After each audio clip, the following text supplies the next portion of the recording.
നല്ല ചെറിയ കട.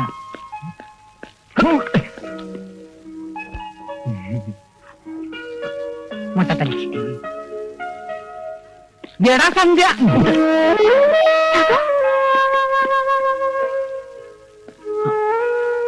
എന്താ സാരി സാരി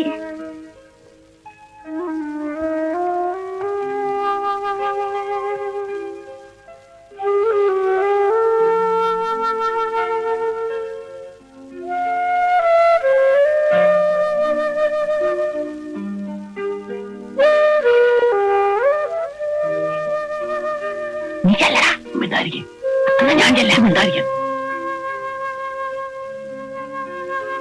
സന്ധ്യ ഫ്രീ ആയിട്ട് അവിടെ നിൽക്കണ്. ആന്റി അപ്പൊ സന്ധ്യനെ വിട്ടാ അതല്ല ആന്റി കാണുന്നു. ഇവിടെ വാ മിണ്ടാ. എന്താ വേണ്ടത്? സോറി, പിന്നെ ഒന്നുമില്ല. ജെട്ടി വേണം. എത്ര എണ്ണം വേണം? അത് ഒരു 7 7 എന്തിനാ? എല്ലാം കൂടെ ഒരുമിച്ചിടാൻ പോണ? അതല്ല, പിന്നെ ഒരാഴ്ചയിൽ 7 ദിവസമില്ലേ, ഓരോ ദിവസവും ഓരോന്ന്. അപ്പൊ എനിക്ക് 12 വേണം. അതിന് 12. എടാ, കൊല്ലത്തിൽ 12 മാസങ്ങളില്ല. ഓരോ മാസം ഓരോന്ന്. അയ്യേ, ആ കാഞ്ഞിരപ്പള്ളി കല്യാണം നടക്കാതിരിക്കാൻ എന്താ ഒരു വഴി? ആ കല്യാണം നടക്കാതിരിക്കാൻ ഞാൻ നോക്കിയിട്ട് ഒരൊറ്റ വഴിയെ കാണുന്നു. എന്താ അത്? ഉടനെ തന്നെ നീ സന്ധ്യയെ കല്യാണം കഴിക്കുക. എന്താ? ഞങ്ങള് കലാദർശനിൽ നിന്നും വരുന്നവരാ. പിരിവിനായിരിക്കും. കാലണയം തരത്തില്ല. കാലണ കിട്ടിയിട്ട് എന്തിനാണ്? അതല്ല, പിരിവിനല്ല, മുതലാളിയോട് ഒരു പേഴ്സണൽ കാര്യം ഡിസ്കസ് ചെയ്യാൻ വന്നതാ. ഇരിക്കൂ. വേണ്ട, ഞങ്ങളോട് ഇരുന്നോളാം. എന്താ? ഞങ്ങളുടെ കൂടെ ഒപ്പം ഉണ്ടായിരുന്ന സാബുവിന് മുതലാളിയുടെ മോള് സന്ധ്യയുമായിട്ട് അല്പ താല്പര്യം ഉണ്ടായിരുന്ന കാര്യം അറിയാമല്ലോ. തറക്കണ്ട അച്ഛനോട് മുതലാളി ഇതേക്കുറിച്ച് പറഞ്ഞപ്പോ അച്ഛൻ അവന് ഒരുപാട് വഴക്കു പറഞ്ഞു. ഇത്രയധികം പണവും പ്രതാപവും സൗന്ദര്യമുള്ള ചെറിയാച്ചൻ മുതലാളിയുടെ മകളെ പ്രേമിക്കാൻ തനിക്ക് എന്ത് യോഗ്യതയാണുള്ളതെന്നും പറഞ്ഞ അവൻ പൊട്ടി പൊട്ടി കരയാണ്. കരച്ചിൽ നിർത്താനുള്ള ഒരു ഗുളികം കൊടുത്തിട്ടാ ഞങ്ങളിപ്പോ ഇങ്ങോട്ട് പോകുന്നത്. സന്ധ്യയുടെ കാര്യത്തിൽ അവൻ ഇപ്പോഴും അത്രക്ക് ഫീലിംഗ് ഉണ്ട്. അത് തെറ്റായി പോയെന്നുള്ള ഫീലിംഗ്. അവന് മസ്കറ്റിൽ ഒരു ജോലി ശരിയായിട്ടുണ്ട്. 14-ാം തീയതി അങ്ങോട്ട് പോവുക. നേരിട്ട് വന്ന് മുതലാളിയോട് കുറ്റസമ്മതം നടത്തണമെന്ന് സാബുവിന് ആഗ്രഹമുണ്ട്. പക്ഷെ ഫേസ് ചെയ്യാനുള്ള ശക്തി ഇല്ലാത്തതുകൊണ്ടാണ് ഞങ്ങളെ ഇങ്ങോട്ട് പറഞ്ഞയച്ചത്. പിന്നെ ഇനി മുതലാളി അവനെ കുറിച്ച് ഓർത്ത് മനസ്സ് വിഷമിപ്പിക്കണ്ട.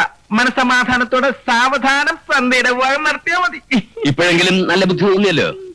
അതുകൊണ്ട് എനിക്കൊരു ജോലി ഒഴിവായി കിട്ടി. പിന്നെ ഞങ്ങളെ കല്യാണം വിളിക്കണം.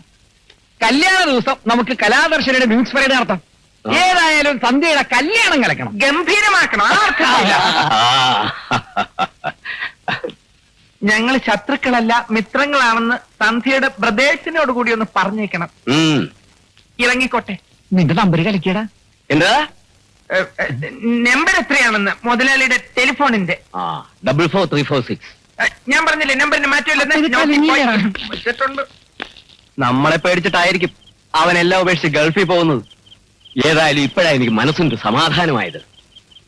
ഒന്നുമില്ലെങ്കിൽ അവനും സന്ധ്യയും തമ്മിൽ അടുപ്പമാണെന്ന് നാട്ടുകാരറിഞ്ഞ കുറച്ചിലാർക്കാ നമുക്കാ. ഇനിയിപ്പൊ കാഞ്ഞിരപ്പള്ളിക്കാര് പറഞ്ഞതുപോലെ പെരുന്നാൾ കഴിഞ്ഞിട്ട് മതി കല്യാണം. സാബു ഗൾഫിൽ പോയാൽ തന്നെയും ഇവളുടെ മനസ്സിലിപ്പോ എന്താണെന്ന് ആർക്കറിയാം. അവൻ ഇവിടുന്ന് പോയാ പിന്നെ കുറെ കഴിയുമ്പോ താനെ അവൾ അതങ്ങ് മറക്കും എന്ന് കരുതി ഇവളെ ഒന്ന് സൂക്ഷിക്കുന്നതല്ല. തൽക്കാലം അവൻ ഗൾഫിൽ പോകുന്ന വിവരമൊന്നും അവൾ അറിയണ്ട. പിന്നെ ഒരു കാര്യം, നമ്മൾ കൂടുതൽ സ്ട്രിക്റ്റ് ആകുമ്പോഴാ അവക്ക് വാശി കയറുന്നത്. അതുകൊണ്ട് ഇനി അവക്ക് പുറത്തേക്ക് ഇറങ്ങാനുള്ള സ്വാതന്ത്ര്യം കൊടുത്തേര്. അച്ഛൻ എന്നതായി കാണിക്കുന്നേ? എന്നതാണ് തീർത്തോ? ഞങ്ങൾക്കൊന്നും വേണ്ടായോ? ഇന്നലെയല്ലേ ഒന്ന് കൊണ്ടുപോയത്. അത് അപ്പോഴേ തീർന്നില്ലയോ അച്ഛാ? അധികതാ ഒന്നും ആയില്ലേ. ഇന്ന് ഇത്രയും മതി. വാടഫിലി ആകെ ഇനി 2 പേക്കേ ഉള്ളൂ. അങ്ങനെ സന്ധ്യ ചെറിയാൻ വീട്ടുതടങ്കലിൽ നിന്ന് പുറത്തിറങ്ങി. ഉണ്ണി പറഞ്ഞതൊക്കെ ഡാഡി അപ്പാടെ വിശ്വസിച്ചിരിക്കുക. ഏതായാലും ഉണ്ണിയുടെ അഭിനയം കലക്കി. ഇച്ചാമാര് പറയുന്നതേ അവരെ പേടിച്ചിട്ട് സാബു ദുബായി പോകാൻ പോകുന്ന. പുറത്തിറങ്ങാനുള്ള സ്വാതന്ത്ര്യം കിട്ടിയെന്ന് വെച്ച് രണ്ടുപേരും കൂടി എല്ലായിടത്തും ചുറ്റിക്കറങ്ങാന്ന് വിചാരിക്കണ്ട. ഇനി പിടിച്ചാലേ കാഞ്ഞിരപ്പള്ളിക്കാരൻ കാനഡയിലേക്ക് കൊണ്ടുപോകും.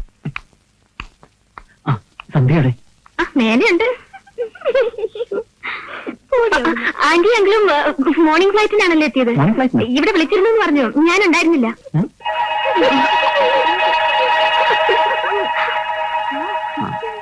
അതെ, മോർണിംഗ് ഫ്ലൈറ്റിനാണ് വന്നത്. ഇന്നലെ രാത്രി ഒരു 10 മണിയൊക്കെ കാണും.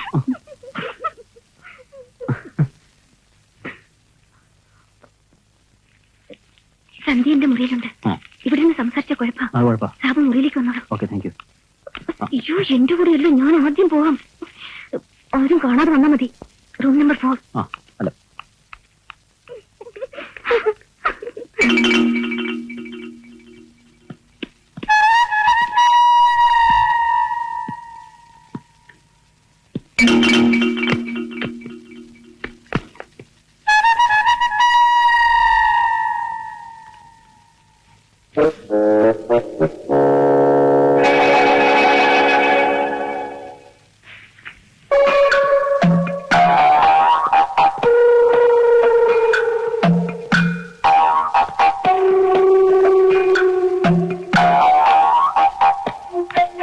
ഒന്ന് തള്ളി മാറ്റടി.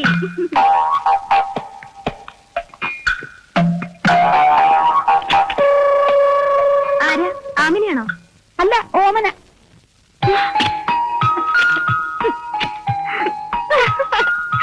അയ്യേ, എന്തൊരു വേഷം. ഇതിന്റെ അകത്തൊന്ന് എത്തിപ്പെടാൻ മാത്രം അറിയാവൂ. എന്റെ ഈശ്വര, രണ്ടാൾക്ക് എന്താ സംസാരിക്കാനുള്ളതെന്ന് വെച്ചാൽ പെട്ടെന്ന് സംസാരിച്ചിട്ട് പോകാൻ നോക്ക്. 5 മിനിറ്റ് സമയം തരാം. ഒരു 10 മിനിറ്റ്, അല്ല ഒരു 8, 7, 6 വേണ്ട, 5 മിനിറ്റ് തന്നെ മതി. ശരി, എന്നാ ഞാൻ പോട്ടെ.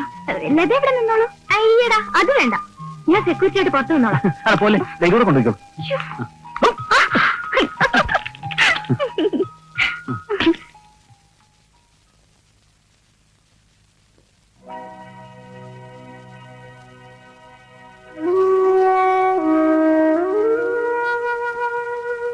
എന്താ സന്ധ്യ ഇത്? ഈ കണ്ണീർ കാണാനാണ് ഞാൻ ഇങ്ങോട്ട് വന്നത്. സാബു എല്ലാം തമാശയായിട്ട് എടുത്തിരിക്കുന്നത്. തമാശയോ? സന്ധ്യ എന്താ അങ്ങനെ പറഞ്ഞത്? സാബു കുറച്ചുകൂടി തന്റെ ഇടം കാണിക്കണം. സാബു വിളിച്ച എവിടെ വേണമെങ്കിലും ഇറങ്ങി വരാൻ ഞാൻ തയ്യാറാ.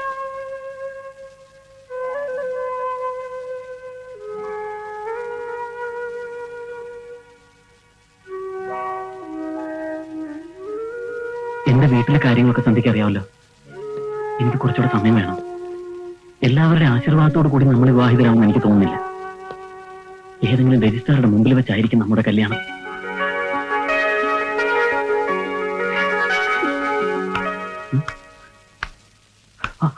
അയ്യോ, അവര് വരുന്നുണ്ട്. ഈ ഉപ്പുമാവ് ഉണക്കത്തിൽ നിന്ന് എനിക്ക് മടുത്തൂലേ. നാളെ മുതൽ ഇഡലിയും ദോശയും വേണമെന്ന് നമുക്ക് വാർഡനോട് പറയാം. അതല്ലെങ്കിൽ നമുക്ക് ഈ ഹോട്ടലിൽ നിന്ന് മാറാം. ഇവിടെ വിസിറ്റേഷൻ വരാൻ കൂടി സൗകര്യമില്ല. Excuse me. അയ്യോ, മിമിക്രി നമ്പറൊന്നും വേണ്ട. വേറെ ആരും വരില്ല. ഞാൻ ഇവിടെ തന്നെ ഉണ്ട്. അല്ല, ഈ കാൽപെരുമാറ്റം കേട്ടപ്പോ ഞാൻ വേറെ ആരെങ്കിലും ആണെന്ന് വിചാരിച്ചൊരു മിമിക്രി നമ്പർ ഇട്ട് നോക്കിയത്. നടക്കട്ടെ നടക്കട്ടെ. കേട്ടില്ലല്ലേ? അടുത്തിരുന്നു. ലത നമുക്ക് വേണ്ടി ഒരുപാട് ബുദ്ധിമുട്ടുന്നുണ്ടല്ലേ.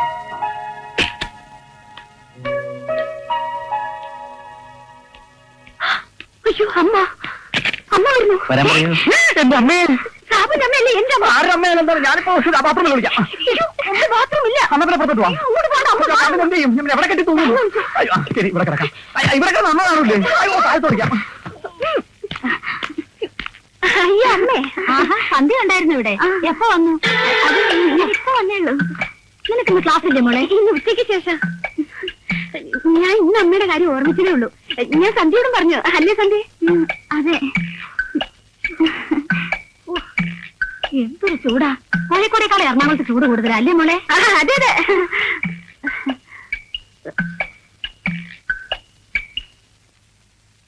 അമ്മയെന്താ ഒരു മുന്നറിയിപ്പും ഇല്ലാതെ പെട്ടെന്ന്? ഞാൻ ഓഫീസ് ആവശ്യത്തിന് ഇവിടെ വരെ വന്നതാ. അപ്പോ നിന്നെ ഒന്ന് കണ്ടിട്ട് പോവാന്ന് വെച്ചു. നന്നായി. അമ്മ മദറിനെ കണ്ടോ? ഇല്ല മോളെ, കുറച്ച് കഴിയട്ടെ. നിങ്ങൾ ഇവിടെ ഇരിക്കേ. അയ്യോ, മദർ ഇപ്പൊ വെളിയിൽ പോവും. കഴിഞ്ഞ പ്രാവശ്യം വന്നപ്പോഴും അമ്മയെ കാണാൻ പറ്റിയില്ലല്ലോ എന്ന് മദർ എപ്പോഴും പറയും. വാ അമ്മേ, നമുക്കൊന്ന് കണ്ടിട്ട് വരാം. ഇന്നലെ ചോദിച്ചു അമ്മ എപ്പോഴാ വരുന്നതെന്ന്. വാ അമ്മേ. ഈ പെണ്ണിനെ കൊണ്ട് തോറ്റു. നീ ഇവിടെ ഇരിക്കുക, ഞങ്ങൾ ഇപ്പൊ വരാം.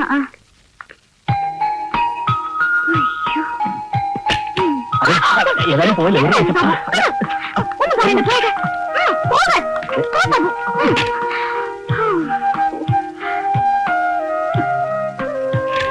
എനിക്കറിയാൻ തുറക്കും.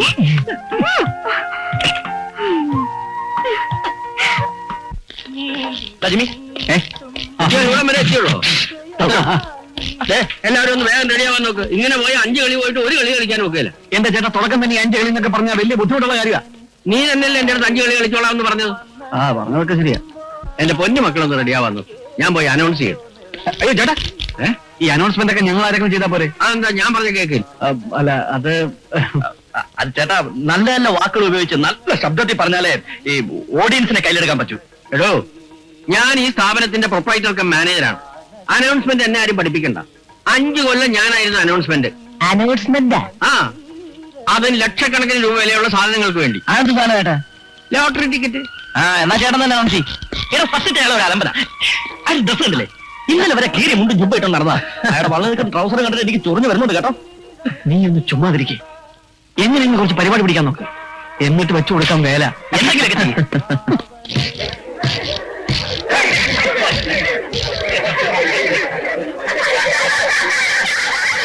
പ്രിയപ്പെട്ട നാട്ടുകാരെ, തൊഴിലാളി സുഹൃത്തുക്കളെ, അമ്മമാരെ, പെങ്ങന്മാരെ, സഹോദരന്മാരെ, സഹോദരിമാരെ, മരുമക്കളെ, ഇന്നാണ് ഇന്നാണ് ഇന്നാണ് ഇന്നാണ് നിങ്ങളേവരും ആകാംക്ഷയോടെ കാത്തിരുന്ന ആ സുദിനം ഇന്നാണ്. ലോട്ടറിയുടെ അനൗൺസ്മെന്റ് കേട്ടാ കൊച്ചിയുടെ എന്തെങ്കിലും ആവട്ടെ, ഇങ്ങനെ പോയാ ഒരു ദിവസം. യുവദർശനിയുടെ പരിപാടി ആസ്വദിക്കാൻ പുറത്തു നിൽക്കുന്ന മഹാന്മാരും മഹതിമാരും അശേഷം മടിക്കാതെ അകത്തേക്ക് വരിക, അകത്തേക്ക് വരിക, അകത്തേക്ക് വരിക.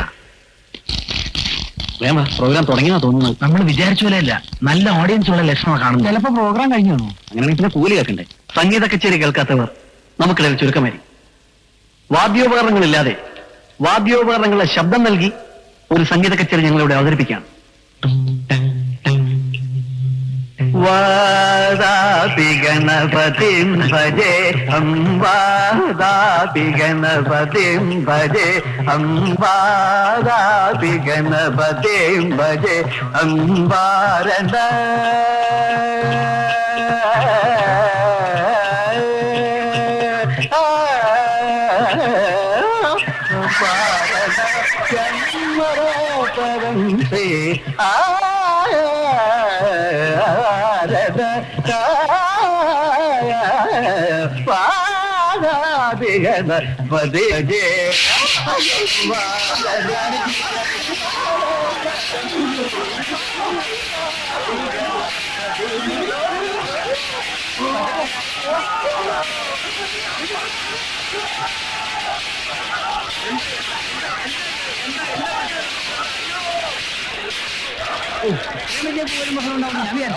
കലാദർശനം പൊളിക്കുന്നു പറഞ്ഞ് ഉണ്ടാക്കിയതാണ്. അനുഭവിക്കട്ടെ, അവന്റെ ഒരു യുവദർശനം.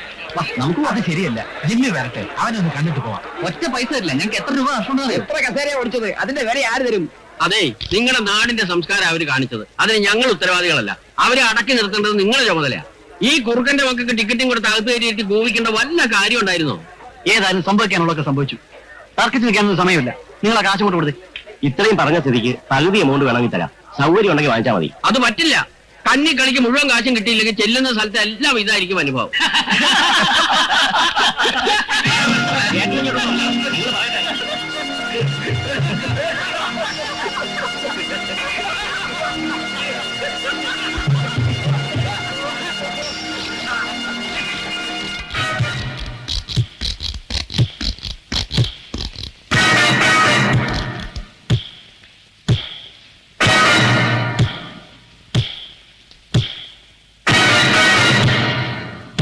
എന്തിനാടാ ജിമ്മി? നമ്മുടെ പേരും കൂടെ നീ കളയല്ല.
അവന്റെ ഒരു കലക്ക്. നിങ്ങൾ അങ്ങോട്ടും ഇങ്ങോട്ടും കലക്കി നടന്നാലേ കലങ്ങി പോകുന്ന എന്റെ കാശാ. ദിവസത്തിൽ 5 കളി എന്ന് പറഞ്ഞ് ഇറങ്ങിയിട്ട് കൊല്ലത്തിൽ 5 കളിക്കാൻ ഒക്കോ? നിന്റെ ആ പാട്ട് കച്ചേരിയാ എല്ലാം കലക്കിയത്. ഓഹോ, ഞാൻ പാടിയോണ്ട് ഇപ്പൊ കുഴപ്പമുണ്ടായത്. ആ മൃദംഗം വേറൊരു വഴിക്ക്, ഘടം മറ്റൊരു വഴിക്ക്. ഉറക്കം തൂങ്ങി വീണോണ്ടാ കുഴപ്പമില്ല ഉണ്ടായത്. ഇനിയിപ്പോ ഇവിടെ കിടന്ന് അതും ഇതും പറഞ്ഞ് ബേളം ഉണ്ടാക്കിയിട്ട് എന്താ കാര്യം? പ്രോഗ്രാം മോശമായതുകൊണ്ടാ ആളുകൾ കൂവിയത്. കൂട്ടത്തിൽ ചിലപ്പോ അവന്മാരും കൂവി കാണും. അങ്ങനെ അവന്മാര് കൂവണ്ട. അവന്മാരെ കൊണ്ട് കൂവിച്ചത് ആ തറക്കണ്ടവാ. ആ തറക്കണ്ടം മനസ്സിലാക്കട്ടെ, ഞാൻ അവനേക്കാ വലിയ തറയാന്ന്.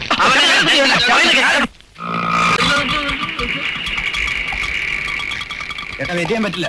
തന്നോട് ആര് പറഞ്ഞോ വെയിറ്റ് ചെയ്യാൻ? ഞാൻ മടങ്ങി വരുന്നവരെ താൻ ഇവിടെ കാത്തു നിന്നാ മതി.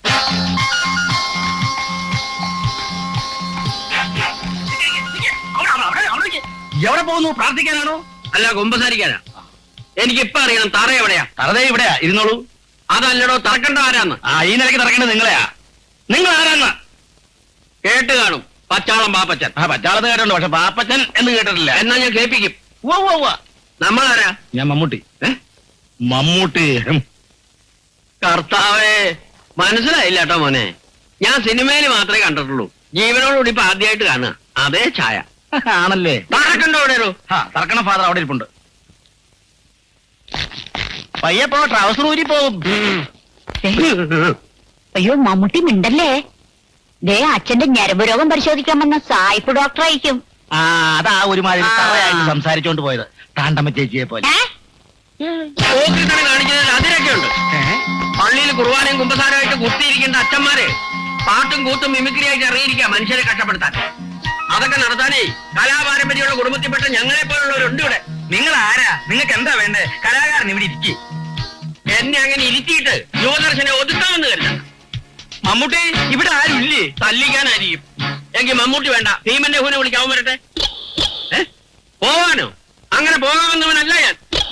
താൻ വിളിക്കുന്നിടത്ത് വരെ ഞാനാരാ? തന്റെ കുശലിക്കാരനാണോ? അച്ഛൻ ഈ അലവലാതി പിള്ളേരെ വിട്ട് യുവദർശനയുടെ പരിപാടി കലക്കാനാണ് ഭാവമെങ്കിൽ വാടകയ്ക്ക് ആളുകളെ കൊണ്ടുവന്ന് നിങ്ങളുടെ പരിപാടി ഞാനും കലക്കും. ഇങ്ങനെ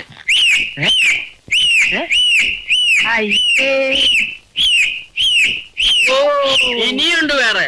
അപ്പൊ നിങ്ങളാണ് യുവദർശനയുടെ ആള്?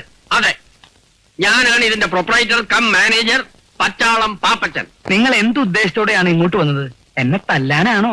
വേണ്ടി വന്നാൽ അതിന് ഞാൻ മടിക്കില്ല. താൻ ആരോടോ?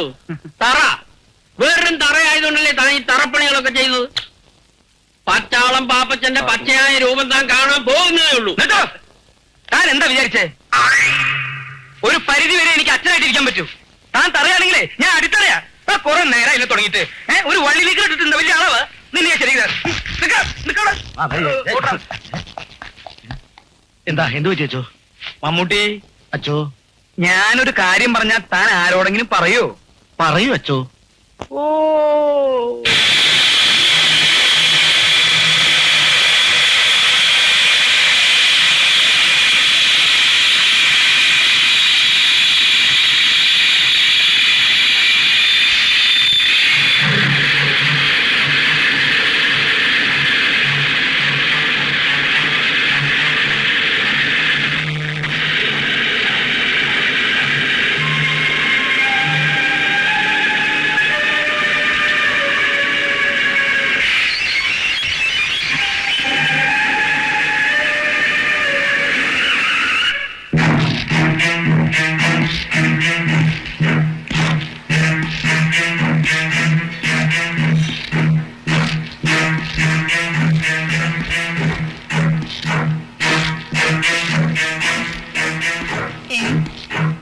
ഇത് ഏത് കാലിലെ ഭർത്താവ്?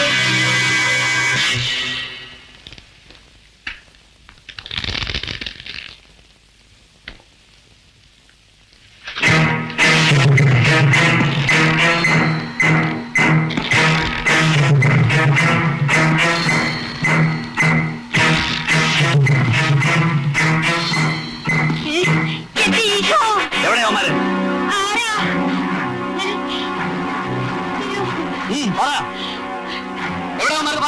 എനിക്കറിയില്ലേ. നിനക്ക് അറിയില്ലല്ലേ? നിന്നെ കൂടെ വാങ്ങിക്കാമെന്ന് എന്റെ ഈശോ, എന്റെ ഈശോ, എന്റെ ഈശോ ഏതാണ്ട് ഓടിച്ചേ. എന്റെ അമ്മേ,